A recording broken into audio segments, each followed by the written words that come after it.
Hello bull trackers. दोस्तों दुनिया भर में एक नैरेटिव सेट करने की कोशिश की जा रही है फेड के नेक्स्ट पॉलिसी से पहले कि फेड स्टिमुलस दे रहा है, क्वांटिटेटिव ईजिंग कर रहा है, मनी सप्लाई को बढ़ा रहा है, जिसके वजह से इक्विटी मार्केट में एक बड़ी रैली आएगी। सोशल मीडिया में इसके बारे में बात हो रही है और इंडियन जो चैनल्स हैं उसमें भी इसके बारे में बात हो रही है, लेकिन इसकी असलियत बिल्कुल अलग है। तो क्या है सच्चाई, इसके बारे में समझेंगे और साथ में मार्केट्स की भी बात करेंगे। आज मार्केट में जो रैली देखने को मिली उसके क्या मायने हैं।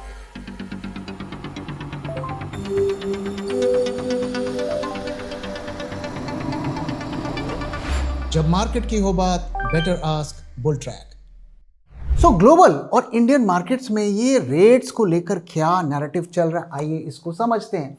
पहली चीज़ जो समझने वाली है, जिसकी वजह से इक्विटी मार्केट डरा हुआ था और एआई के स्टॉक्स में पिछले दिनों गिरावट देखने को मिली, वो ये है कि जो 30 ईयर की बॉन्ड यील्ड्स हैं वो काफ़ी हाई लेवल पर चल रहे हैं। देखिए, ये 5.5% यूएस के अगर बॉन्ड यील्ड जाते हैं, मतलब समझिए कि आप इंडिया में एफडी में लगभग यही रेट मिलता है, इसके आसपास। तो ये हाईएस्ट सिंस जून 2007 है और इसकी वजह से फंड मैनेजर्स काफ़ी ज़्यादा चिंता में हैं और ख़ास करके जो एआई के इन्वेस्टर्स हैं वो भी चिंता में हैं। अब इसके लिए कुछ बॉन्ड के बायबैक का प्रोग्राम लाया गया है जो यूएस की ट्रेजरी डिपार्टमेंट है उसके से, और उन्होंने जो 9 सितंबर से 4 नवंबर तक ये विंडो को खोला है, जिसमें वो हर आइटरेशन में, हर साइकिल में $4 बिलियन का मैक्सिमम बायबैक करेंगे।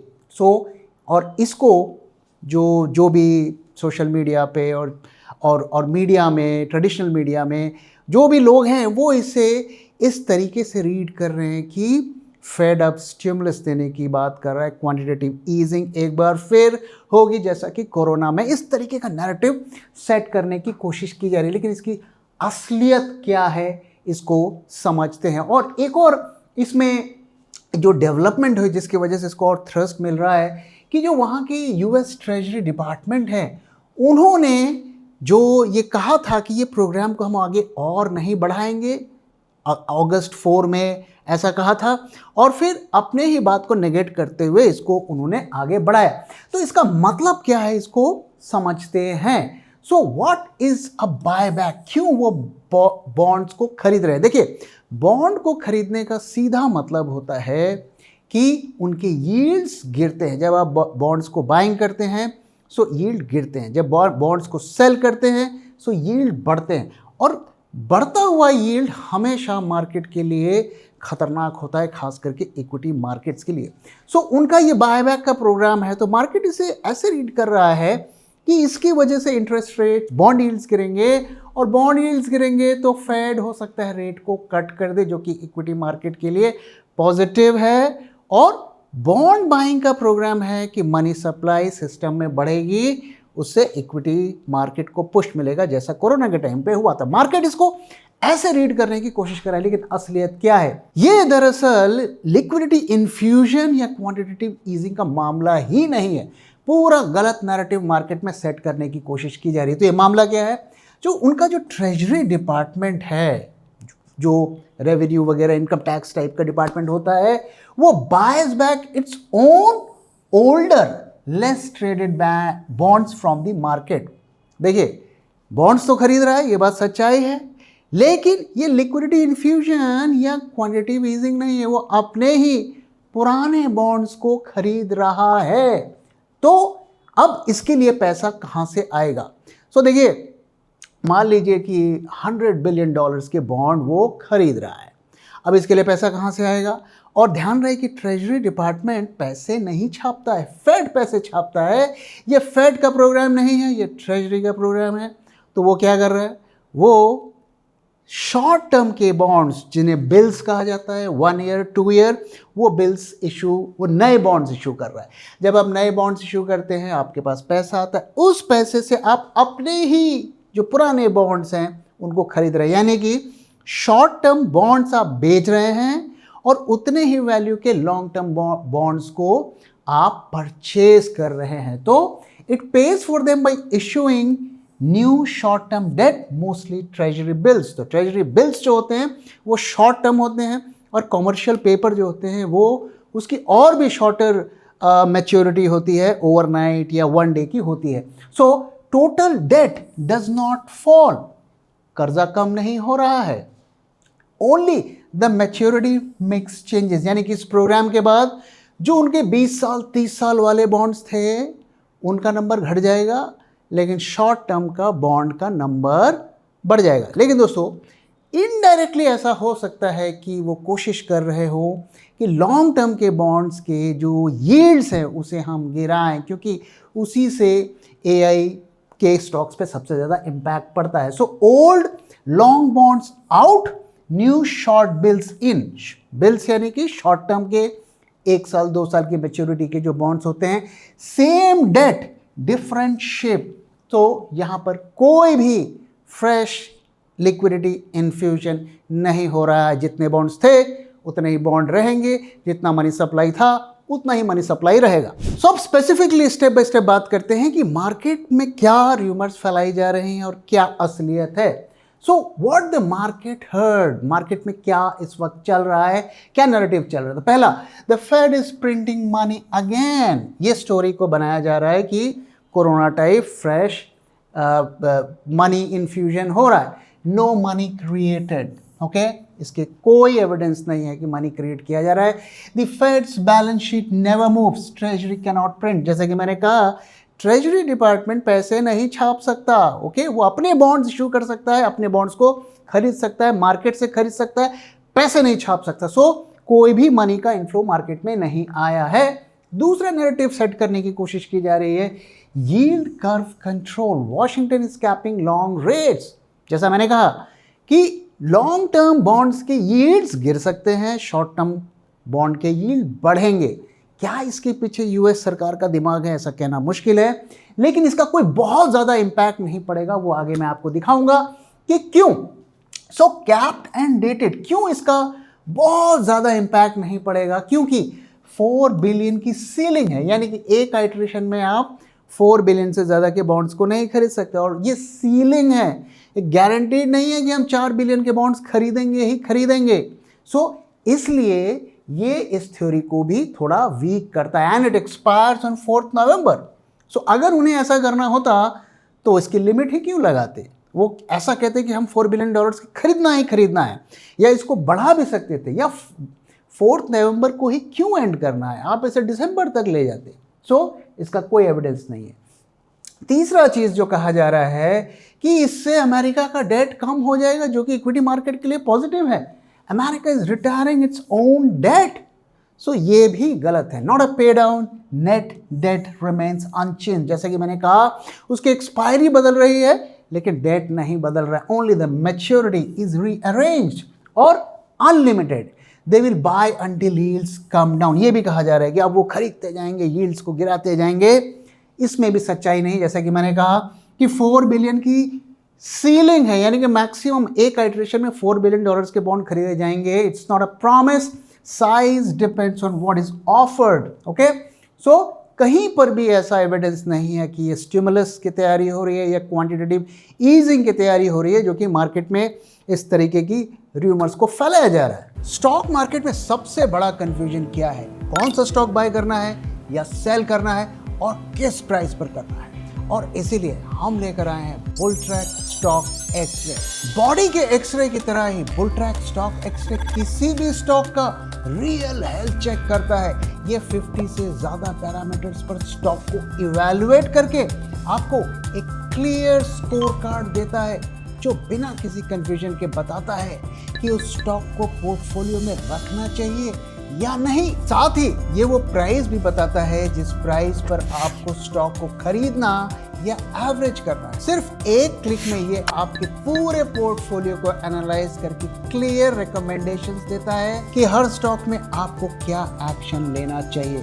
तो देर किस बात की, आज ही सब्सक्राइब कीजिए बुलट्रैक stock x ray.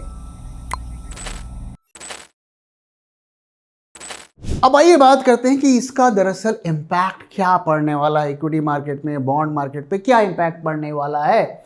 The buyback can move markets for few days. तो अभी जो हो रहा है, ये बायबैक की खबर आई है, इसने शॉर्ट टर्म में मार्केट को मूव किया है। It can not change where they are headed, यानी कि लॉन्ग टर्म बड़ा इम्पैक्ट ये मार्केट्स पर नहीं डाल सकते, ना ही इक्विटी मार्केट पर, ना ही बॉन्ड मार्केट पर। तो पहले बॉन्ड मार्केट की बात करते हैं। Rates will come back up. Short term में थोड़ा यील्ड्स में गिरावट हुई है, करीब 9 बेसिस पॉइंट्स की गिरावट हुई है।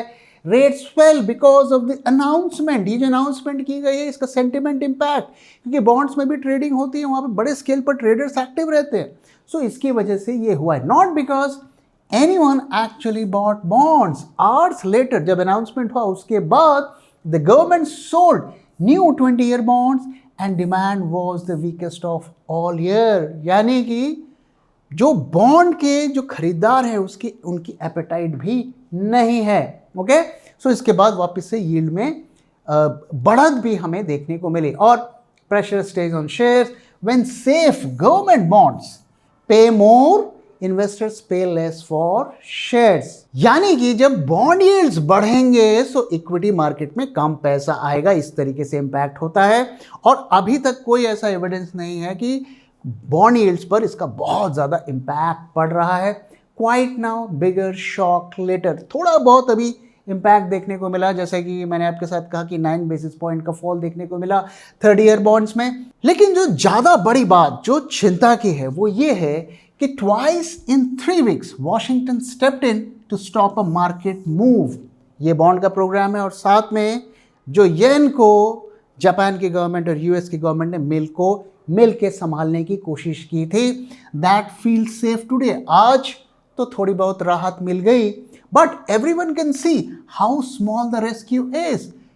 दो सरकार मिलकर बॉन्ड्स को संभालने की कोशिश कर रही हैं, लेकिन वो संभल नहीं रहा है। तो ये एक ज़्यादा खतरे की बात है, क्योंकि ये यील्ड का संकट इतना ज़्यादा है कि वो कब तक ऐसे छोटे छोटे मेजर्स करके उसे संभालेंगे। सो दरअसल ये अगर शॉर्ट टर्म के इम्पैक्ट को आप थोड़ा साइड कर दें, तो दरअसल ये काफ़ी जो मार्केट के लिए एक नेगेटिव न्यूज़ है। और अब जो नेक्स्ट जो खेल होने वाला है वो है अगस्त 28 को, ज़्यादा दिन नहीं बच गए हैं। ओके, फेड चेयर जो Kevin Warsh speaks on 28 August under 3 weeks before the fades rate decision. तो यहाँ पर वो अपनी कुछ स्पीच देंगे, कुछ हो सकता है इकोनॉमी मार्केट बॉन्ड मार्केट के बारे में बोलें, और उसके कुछ हफ्तों के बाद ये फेड का रेट कट का डिसीजन होगा। और उससे पहले ही ये सब कुछ किया जा रहा है ताकि थोड़ा माहौल बनाने की कोशिश की जाए। तो समराइज अगर करें, पहली चीज़, कोई क्वांटिटेटिव ईजिंग नहीं हो रही है, कोई लिक्विडिटी इन्फ्यूजन नहीं हो रहा है, ये सब कुछ बिल्कुल गलत है। बॉन्ड मार्केट में जो भी हरकतें की जा रही हैं वो एक पेन किलर की तरह काम कर रहा है, न कि बीमारी का इलाज वहाँ पे हो रहा है। उसके शॉर्ट टर्म के मेजर्स देखने को मिल रहे हैं, तो उसका इम्पैक्ट ज़्यादा दिन लास्ट नहीं कर रहा है, वापस से वही प्रॉब्लम घूम के आ रही है। इसलिए ये खबर मार्केट के लिए एक नॉन इवेंट है। अब आइए दोस्तों मार्केट्स की तरफ चलते हैं और देखते हैं कि वहाँ से हमें क्या क्लूज मिल रहे हैं। तो दोस्तों हमने आपके साथ जैसा प्रॉमिस किया था कि हम मॉर्निंग वीडियो लेकर आ रहे हैं, मॉर्निंग एनालिसिस, और आज हमने उसकी पहली वीडियो शेयर किया है। अगर आपने उसे नहीं रेफ़र किया है तो जाके आप देख सकते हैं। उसमें हम काफ़ी इंटरेस्टिंग एक चीज़ लेके आए हैं कि आज के मार्केट का हाई कहाँ तक जाएगा, लो कहाँ तक जाएगा, किस सेक्टर बेरिश मूव देखने को मिला, किस में बुलिश देखने को मिलेगा, और साथ में जो ग्लोबल न्यूज़ किस तरीके की आ रही है, कौन कौन सी न्यूज़ मार्केट को इम्पैक्ट करेंगी। फुलट्रैक AI पे अगर हम यहाँ पर हमने एक कमांड दिया कि आज का एक्सपेक्टेड क्लोज निफ्टी और बैंक निफ्टी में कैसा होगा। ओके, ये आप भी ट्राई कर सकते हैं, हमारे साइट पे अवेलेबल है फ्रीली। और यहाँ पे देखिए ये क्या बोल रहा है, एक्सपेक्टेड हाई कितना होगा 24,274 ये निफ्टी का है, और एक्सपेक्टेड लो 24,118 का है। ओके, और एक्सपेक्टेड क्लोज 24,202 का है। सो ज़रूर उस वीडियो को देखिए अगर आपने नहीं देखा है, और उसके बाद अपना फीडबैक भी शेयर करिए कि क्या उसमें आप इम्प्रूवमेंट चाहते हैं और किस तरीके की और वहाँ पर हमसे आप एनालिसिस चाहते हैं। अब आज के डेटा की अगर बात करें तो यहाँ पर हमें क्या देखने को मिल रहा है कि आज हमें एक मार्केट में अच्छी रिकवरी देखने को मिली। 153 पॉइंट्स निफ्टी अप रहा, गैप अप खुला और उसके बाद सस्टेन किया ट्रिगर अगर आप देखें तो ग्लोबल मार्केट था, जो बॉन्ड बाइंग की खबर आई है उसकी वजह से ये इम्पैक्ट देखने को मिला, लेकिन दरअसल हमारे मार्केट्स भी काफ़ी ओवरसोल्ड हो गए थे और हमारा जो टारगेट था 24,000 का वो भी लगभग मीट हो गया था और 24,231 पे हमने आज निफ्टी को क्लोज किया। वोलेटिलिटी की पिक्चर काफ़ी अच्छी दिख रही है, नॉर्मल रेंज पे आ गया है और कॉल आईवी और पुट आईवी में भी वही सिचुएशन हमें देखने को मिल रही है और पुट कॉल रेशियो में भी अच्छा गेन देखने को मिला है पिछले 2 दिनों में। अब ये 1 से ऊपर चला गया है, लेकिन फ्यूचर्स मार्केट में अभी भी चिंता की बात हमें दिख रही है। आज देखिए मार्केट इतना ऊपर रहा, यहाँ पर शॉर्ट्स, बड़े शॉर्ट्स कटे, लेकिन नेक्स्ट मंथ में देखिए कितने ज़्यादा शॉर्ट्स रोलर हुए। तो ये हमें बता रहा है कि अब ये हफ्ता तो अब ख़त्म होने वाला है और अब इस एक्सपायरी में ज़्यादा दिन नहीं बचे हैं। सो अब ये मान के चलिए कि इस हफ्ते कुछ या इस एक्सपायरी में कुछ बहुत ज़्यादा कुछ होने वाला नहीं है।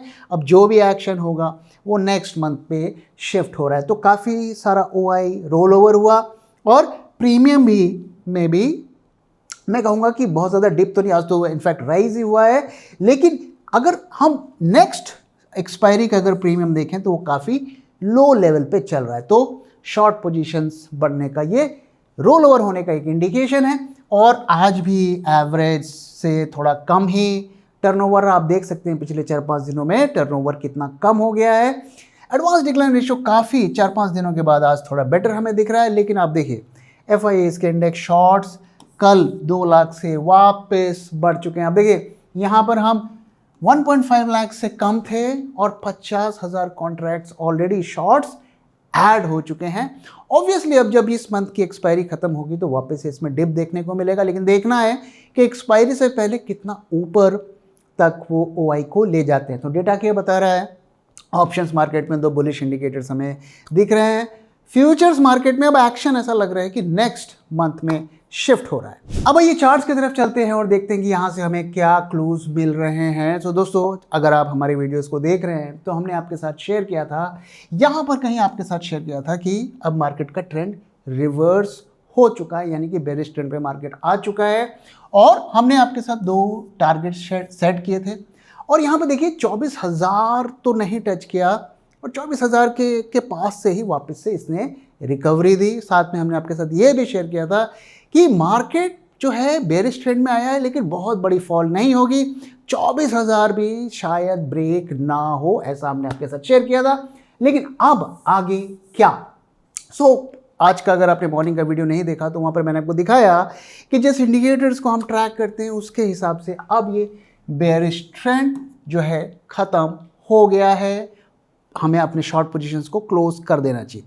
अब यूजुअली जब ऐसा होता है एक बड़े फॉल के बाद एक राइज दिखता है तो कुछ जो लेट शॉर्टर्स होते हैं उन्हें लगता है कि हम इस रैली को मिस कर दिए हैं, अब हम इस राइज को सेल करेंगे। तो एक आखिरी राउंड की सेलिंग होती है, वो आ सकती है, लेकिन उसको हमको शॉर्ट नहीं करना है क्योंकि हमें पहले ट्रेंड को पकड़ना है जो कि हमने पकड़ लिया। तो अब हम शॉर्ट नहीं करेंगे, लॉन्ग का भी इंडिकेशन नहीं आया है, सो अभी हम लॉन्ग भी नहीं जाएंगे। तो अब थोड़ा हमें साइडलाइंस पर बैठना है और देखना है कि क्या होता है। जब भी लॉन्ग का या शॉर्ट का पोजीशन बनेगा ज़रूर हम आपके साथ शेयर करेंगे। तो दोस्तों इसी के साथ इस वीडियो को मैं यहाँ पे खत्म कर रहा हूँ। वीडियो कैसा लगा जरूर बताइएगा और अपना फीडबैक भी शेयर करना मत भूलिएगा। Thank you very much for watching and thank you for your time.